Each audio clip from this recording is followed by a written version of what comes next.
E aí, meus amigos, graça e paz seja contigo. Bora aprender da palavra de Deus? Hoje, lição de número 2 das lições bíblicas para a escola dominical, um tempo extraordinário de aprendizado da palavra de Deus. Nós estamos estudando neste trimestre sobre algumas sutilezas que o inimigo tem usado para guerrear contra a igreja do Senhor Jesus, para atacar o povo de Deus.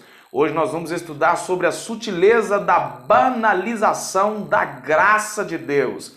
Texto bíblico, Efésios capítulo 2 e o versículo 8. Porque pela graça sois salvos por meio da fé. Isso não vem de vós, é dom de Deus. A verdade prática diz que a graça de Deus não é barata.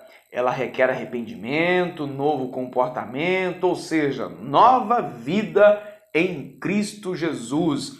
Texto bíblico da leitura em classe, Efésios capítulo 2, versículos 4 ao 10. Então nós vamos lá para o conteúdo da lição de escola dominical, onde nós estudaremos hoje sobre a graça de Deus, como já dito. Não há dúvida de que nos muitos anos passados os cristãos têm demonstrado maior interesse em conhecer melhor a doutrina da graça.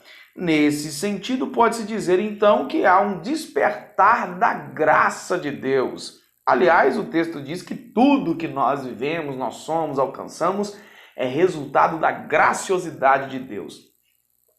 A salvação é a expressão máxima da graça de Deus, mas não é só a salvação que é a graça. Tudo que nós vivemos, somos, alcançamos, comemos, bebemos, vestimos, respiramos, é resultado da graça de Deus.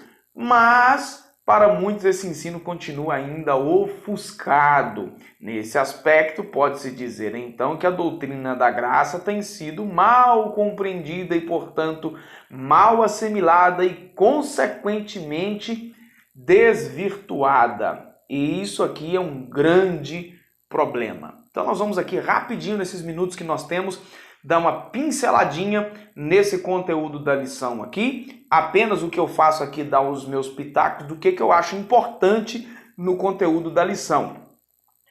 O primeiro tópico, compreendendo a graça.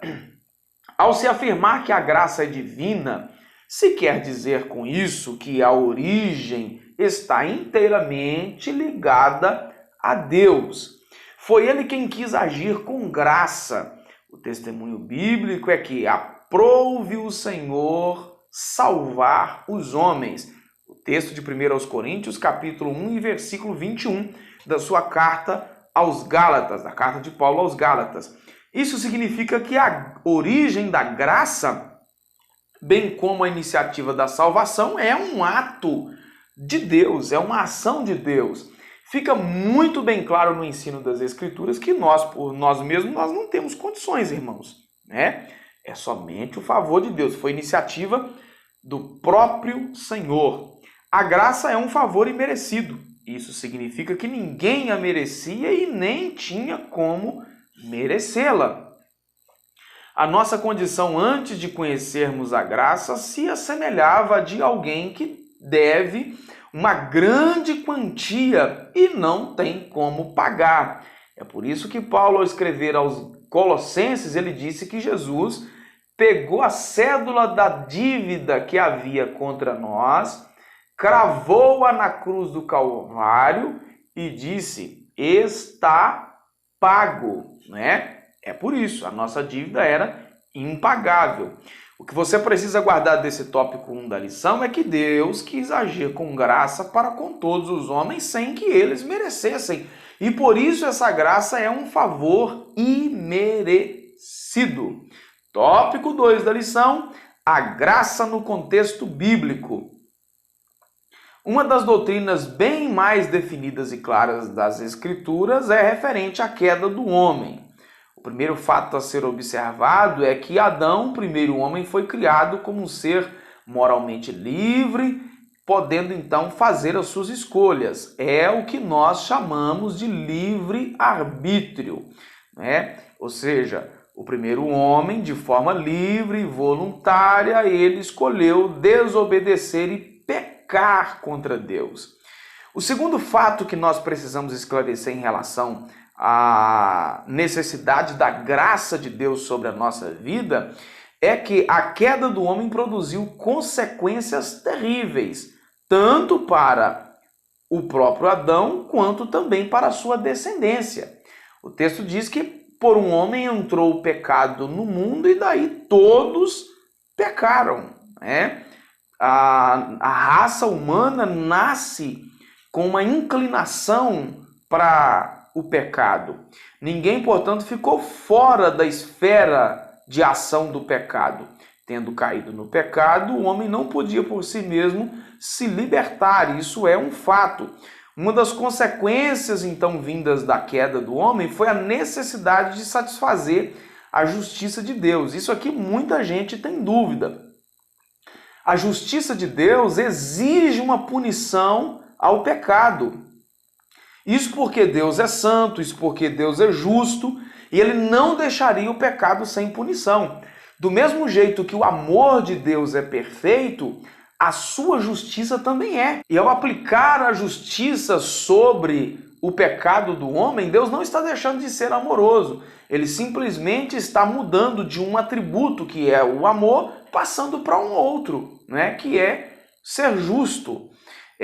Se por um lado a justiça exigia a punição ao pecado, por outro lado o amor de Deus pela humanidade levou a prover a cruz como meio de justificação. Então, ou seja, o homem estava caído nos seus delitos e pecados, não tinha como se libertar.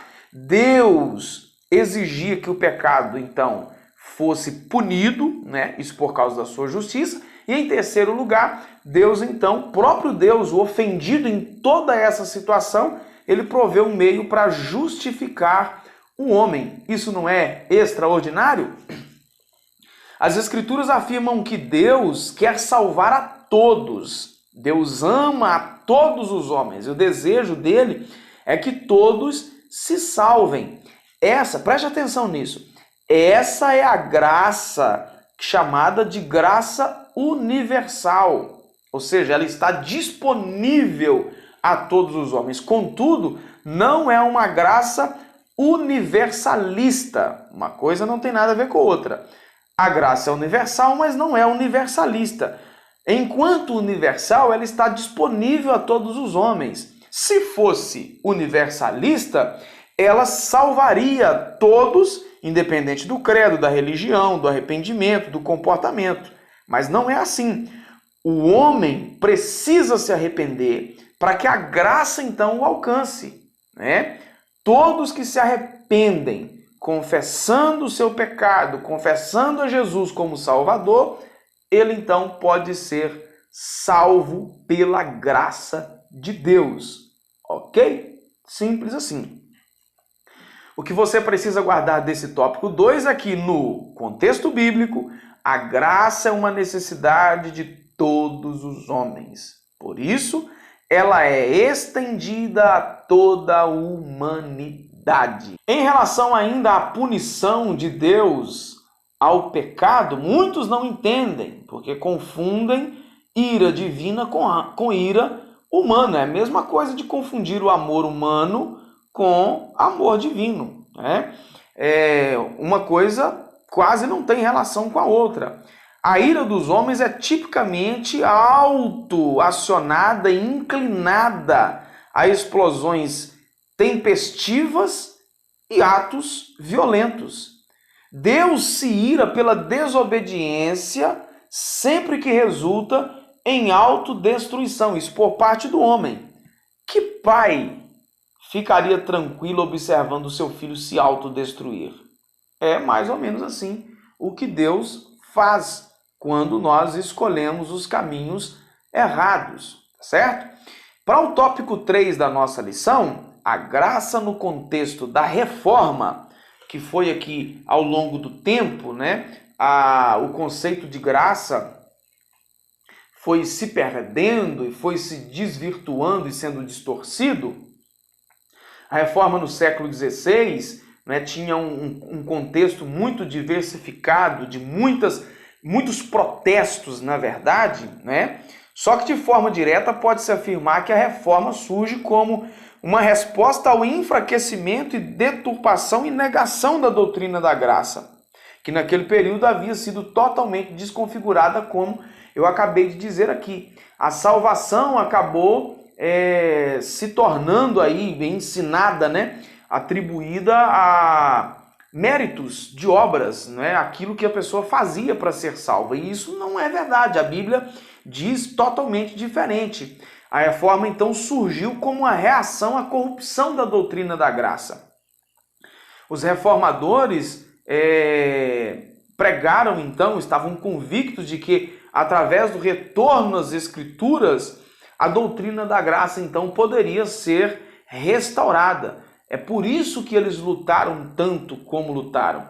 Foi por isso que sofreram e até mesmo morreram, para trazer de volta esse pensamento, esse ensino, essa doutrina de que pela graça sois salvos, tá certo?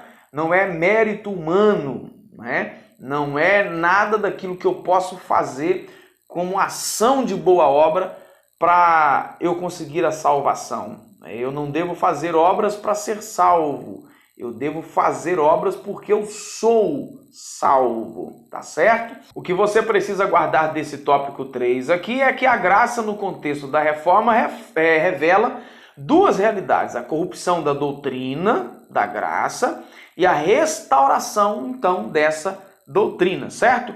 Tópico 4 da lição, tem sido assim lições bem grandes, A graça no contexto contemporâneo, uma das tragédias desse tempo, pós-reforma protestante, apesar de tudo que nós vivemos na reforma, há um barateamento da graça, a expressão chamada graça barata, introduzida na literatura para expressar a vida cristã nominal e mundanizada, ou seja, a secularização da fé, na verdade. De fato, o evangelho expresso por alguns não reflete mais a graça de Deus.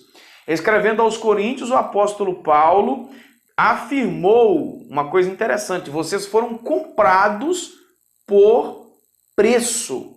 Paulo foi um defensor do evangelho da graça. Em seu tempo, ele não aceitou de forma alguma os penduricalhos que alguns cristãos quiseram colocar no evangelho. Lamentavelmente, nós vivemos um tempo desses penduricalhos, esses acréscimos ao evangelho, Só que não há mérito humano. Cristo pagou o preço e fez tudo por nós. Nada mais precisa ser acrescentado à nossa salvação. Isso é graça. O sacrifício de Jesus foi suficiente para nos comprar. O que você precisa guardar desse tópico 4 é que no contexto contemporâneo é preciso tomar muito cuidado com o barateamento da graça e priorizarmos o valor de tão grande e importante doutrina. A Bíblia é sempre a régua através da qual qualquer entendimento da doutrina da graça precisa ser medido, ok? Tudo que você precisa saber sobre a graça, o favor de Deus, você encontra nas Escrituras. Por falar em graça e favor de Deus, que estes estejam com você. Obrigado por me assistir aqui mais uma vez. Não esqueça de se inscrever no canal. Um abraço e fique na paz.